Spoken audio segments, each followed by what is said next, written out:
2019 Royal Rumble has come and gone. We got a lot of content here, and I'm kind of hoping to keep it under 30 minutes. So, before I get started, let's give a really all-around review of this. And I'll go Pacific afterwards. You'll probably like it.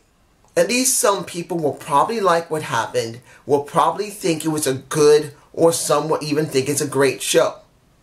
That's what I think most people will think. Honestly, for me, no. Honestly, I just don't see anything different from the WWE. They said they're going to give us different content, new content. In fact, I don't see anything new. This show felt, to me, okay, maybe above average for a pay-per-view. And I'm sure a lot of people are going to say, are you crazy? Why are you watching wrestling if you don't even see that this was great? I'm sorry. I'm seeing it for what they stated. And I'll repeat this if I don't forget at the end of this review. Did they give us new content? Honestly, no. We didn't get new content. We got predictable content that we wanted. We got predictable content that we did not want. And we got predictable content that just sucked. That's what we got. Predictable content. Maybe I might use that name. I don't know yet. But when you see this show, it was predictable. And it wasn't all great. So let's go to the kickoff show. We got pretty much three matches. The Raw Tag Team titles. You got the US title. And you got the Cruiserweight title. They decided to throw them onto the show. Right there. I don't know why they even had the Raw title. Look. Razor and Dawson up against Chad Gable and Bobby Roode was stupid. There was no point in it. I understand Dash and Dawson, they don't want to be a part of WWE anymore. They requested their release and they didn't get it. Now possibly Dash Wilder didn't get the opportunity to do the Royal Rumble because he didn't want to. Maybe it was because he said, I don't want to be there, and he did a nibble. And then Dawson, he stuck around. Or he could have been hurt. Who knows? But in the end, this match was stupid. Shinsuke Nakamura versus Rusev. If Rusev had won, it would have meant nothing. Seeing Nakamura win meant nothing. This feud meant nothing. Nakamura has been doing nothing for months, which sucks because no matter what, you at least do something with your US champion. And they've done nothing. They kept him off TV for many months, either because he was injured, or they didn't like how he talked, or they just didn't have anything for him to do. Then you got Rusev with Lana. And I'll get to Lana later. But then you got Rusev, who essentially for 3 to 4 or nearing 5 years. I can't even remember when Rusev originally debuted. It doesn't matter. He has been in the same rut for years. Going after US title. Getting the US title. And then doing nothing with the US title. Yeah, he had Lana by his side when he first started out. He was hot. And they did nothing with them. They fed him to Cena. And then nothing happened to him. Until Aiden English. And then they did nothing with him and Aiden English when they should have. So now he's been relegated to being in the US title picture again. 100% back to square one. I find nothing interesting. Then you had the fatal four-way between Murphy, Akira Tozawa, who else? Kalisto and Hiromu Itami. Which, I feel sorry for Hiromu Itami. They're not doing anything with him or any of the others. What are they doing in 205 Live? Nothing. What are they doing with the Cruiserweights? Nothing. I know people want to say, well, the Cruiserweights are doing great content on 205 Live. Where are they? They're nowhere. They are nowhere. They're basically on a dead hour. Instead of being the opening for one of the shows, SmackDown Live would really do well with them. Or better yet, incorporate them in SmackDown Live, but they haven't done it. I'm not against 205 Live, but if you're leaving them on a bad time slot on the network, I don't see anything for them. And then when it came to Kalisto, what he's been doing with the Lucha House Party, 100% nothing. So in the end, Buddy Murphy managed to retain. That was cool. I'm alright with that. He's a good cruiserweight champion, but then he's not really doing anything. Now, oh, almost forgot. Aiden English looks like he's doing commentary or color commentary for maybe 205 Live. At least they're doing something with him. Okay, opening of the main card, which I felt was dumb. Now, I understand the reason why they did it. I should take that back. They could have still done Becky Lynch and done Asuka later. They could have easily swapped when it came to Sasha and Ronda. They could have easily swapped them. Because honestly, that was the better match. It was more hyped. People cared more. You got one of the best matches of the night when it came to Asuka and Becky Lynch. It was the best, to me, it was the best match of the night. To others, it might have been maybe the second or the third best match of the night. But for me, it was the best match. It just angers me that you know people love Becky and she is white hot. But because you don't want to sponsor SmackDown Live, it's got to be Raw ahead of SmackDown. You get this. In the end, Becky Lynch loses. It's understandable. She had to lose because we predicted she was going to be in the Royal Rumble. And I'll explain that in a few minutes. Now, you got Shane McMahon and The Miz going up against the Bar. Now, I'm not going to say I enjoyed the thing utterly. It was okay. It was an okay match.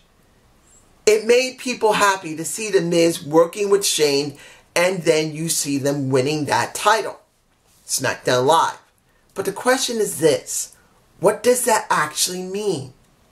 You have how many teams on SmackDown Live? You got the Bar, you got the Usos, you got Shane, and you got Miz, and now you only have the New Day. You're not doing anything with the Colognes. You're not doing anything at all with Sanity.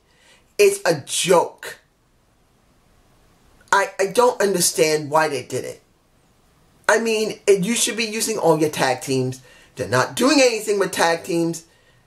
And it upsets me to see this. Because the Bar could be given a lot better respect. They should have more people to work with. And you have to use Shane and Miz instead of what's going on with the... I know, I'm not a Colognes. I don't care about the Colognes. But they are a tag team that's still on SmackDown Live. Use them. I want to see Sanity and Eli. I want to see Eric Young. I want to see Wolf. I want to see I forgot the guy's name since I haven't seen him in so long. I don't think anyone's hurt. We should be seeing Sanity. And we don't see them, so it pisses me off. Now, this is the match that I believe needed to be switched with Asuka and with Becky, and that is Ronda and Sasha Banks. Now, I'm going to be honest here, and probably people are going to say, are you stupid? Come on, it wasn't that bad. It wasn't a great match. I'm sorry. You're dealing with two women who didn't have that much hype. Yes, there was some interest in it, but Becky and Asuka was more interesting than Sasha and Ronda Rousey. Particularly that Becky didn't bother Ronda Rousey, and Ronda didn't bother Becky. Now, of course, we know what's going to happen because of the Royal Rumble, and I'll get to that in a few minutes. But in the end, I really believe the Ronda and Sasha Banks match was not as good as Becky and Asuka. It wasn't 100% bad, but let's be honest here. I love Sasha Banks. I do. But if she's working with someone that is not as experienced as her, she tends to be botchier than normal. There's no lie about that. And when it comes to Ronda, she's done pretty damn well for someone who's only been in the business generally less than a year or so. Well, let's say roughly about a year, counting on the few months that she trained before she finally debuted and was seen on television. So let's say about a year, maybe a month or two. Let's say that she's only had roughly a year. She has done pretty damn well, but she's still highly inexperienced, and it shows in that match. She was botchy as hell. Doesn't mean it was a terrible match, but it wasn't as good as the opening. And even though Ronda won, what does this actually mean? Nothing. You see Sasha doing this, going to tease that the horsewomen of the UHC, no, not the UHC, the Ultimate Fighting, UFC, and the horsewomen here in the WWE will eventually face one another. It's not like they're going to do it now. Shayna Baszler, I don't think is going to be moving yet. She won her match. So, in TakeOver, I didn't see it. I got to see it. But she won her match, as far as I understand. She won. So, in the end, nothing. Now, here is the 30 women's. I got to admit this. This was actually, to me, a semi-better. Well, it was better than last year, obviously. It was a lot more organized. It was better. But it doesn't mean the women didn't seem to be botching the ring. The first person that went out of the ring was Liv Morgan. The first people who actually began it was Natalya and Lacey Evans. Now, I gotta admit, Lacey Evans, she was impressive. She was impressive. So it's not 100% her just being sexy. She was impressive in the ring. I don't know how impressive, because we still haven't seen her debut yet on Raw or SmackDown. I don't know where she's going. She'll probably go to Raw. They're not going to throw on SmackDown. I doubt it. But in the end, she did a pretty good job. Zelina Vega was funny as hell. Particularly when she went under the ring, trying to hide herself, and in the end, Hornswoggle comes out. Why do you do that trope with Hornswoggle? Why is Hornswoggle a troll? I know he's supposed to be a troll under the ring, but come on. He's used every single time. He only comes back to do that, and it's actually boring. I would rather see someone else do something entirely different than to recall the same old garbage you see all the time with Hornswoggle. Even though it was interesting to see him chase down Zelina Vega, at least for a few moments, it only lasted a moment. And it wasn't a great moment at that. When it came down to who did the Kofi, in other words, who imitated Kofi Kingston, it was a couple of people who did. I think Kat, I forgot her name.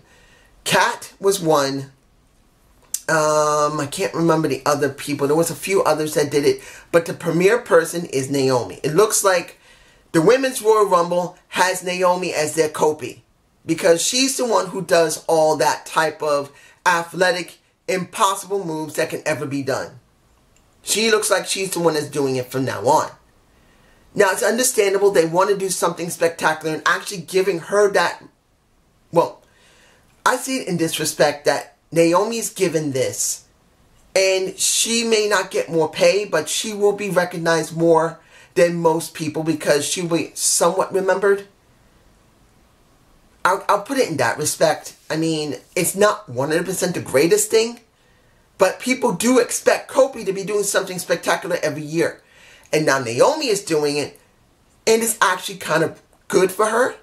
But then it's not good, because then they don't want to go beyond that with her. Kind of like with Kofi.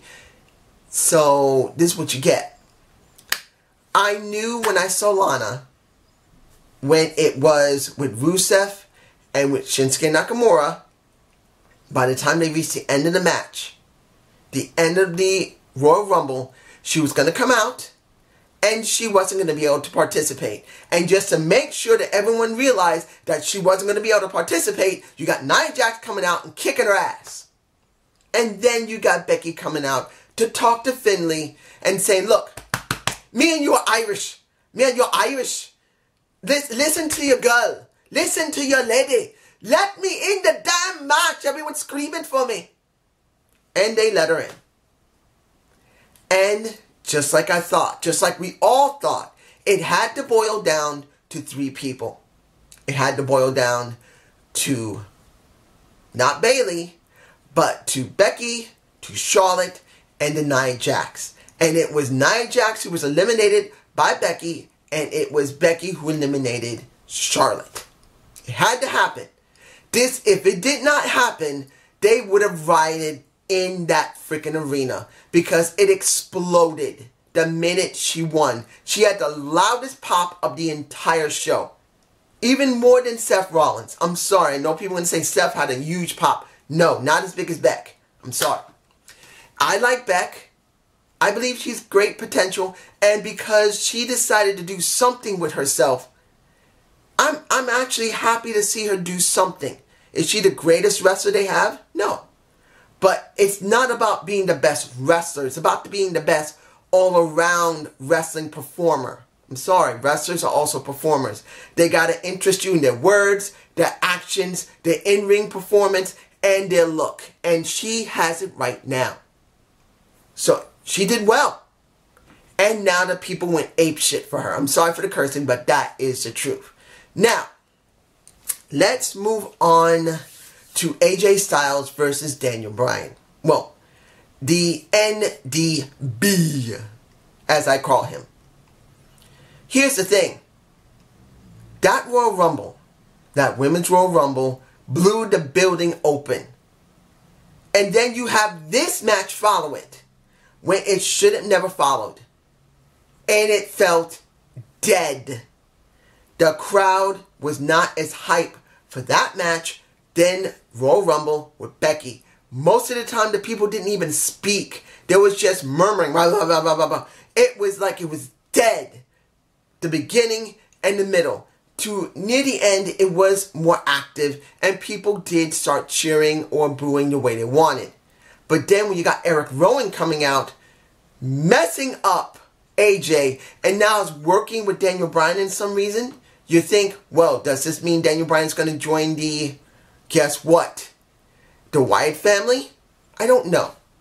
I don't know. Maybe he will.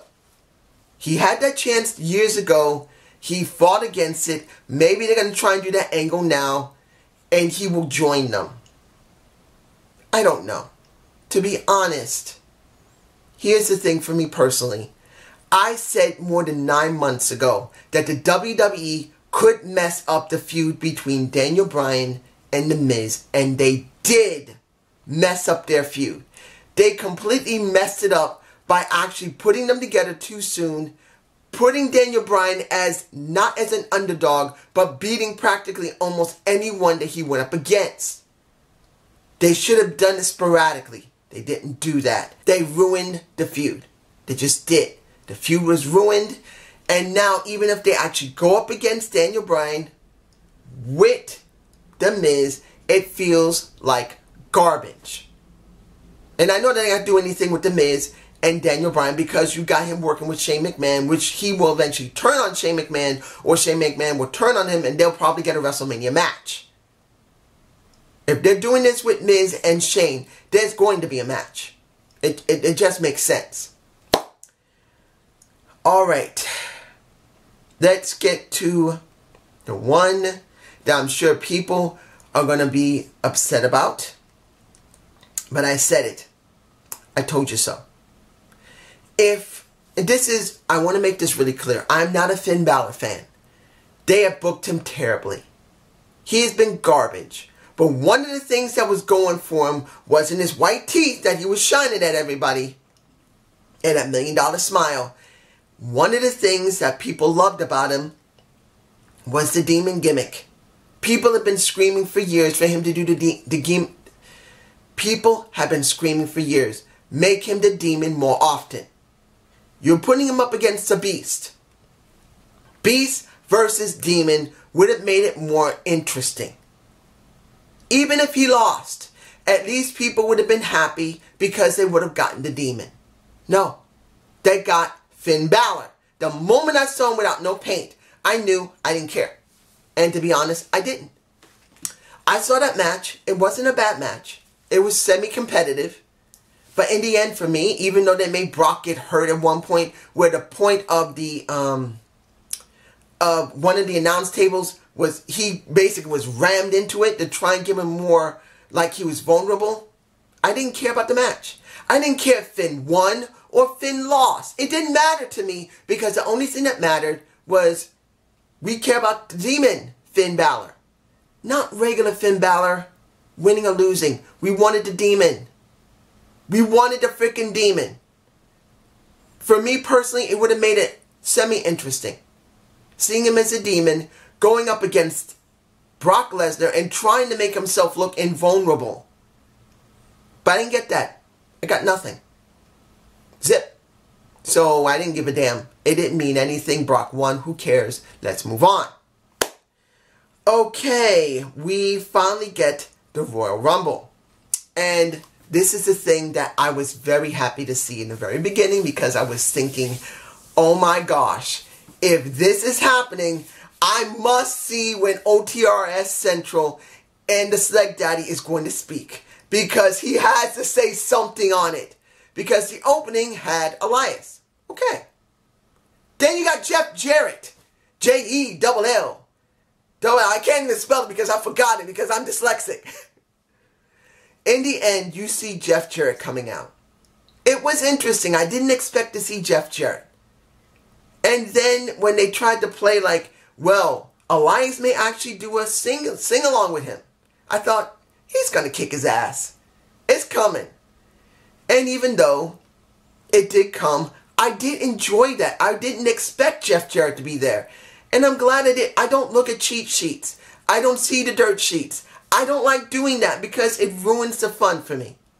So for me personally, this was nice. I did enjoy it. And then we had a standard Royal Rumble with some sprinkling of some NXT guys like Johnny Gargano. You got Aleister Black, which was interesting. You had, who else did we have? We had Hawkins managed to eliminate somebody. He didn't break his record. He still lost a match. But he did eliminate somebody. You had, we didn't even see Ty Dillinger. I'm surprised. You would have think you want to make people hype, put out the Perfect 10. I'm not a Perfect 10 fan. But people still love Ty Dillinger because he goes, 10! And he wasn't there. You had, I'm surprised they didn't bring out the Velveteen Dream. I know they're going to do something with the Super Bowl and Super Bowl halftime. I don't really care about that. But the Velveteen Dream would have been nice to actually introduce to the people.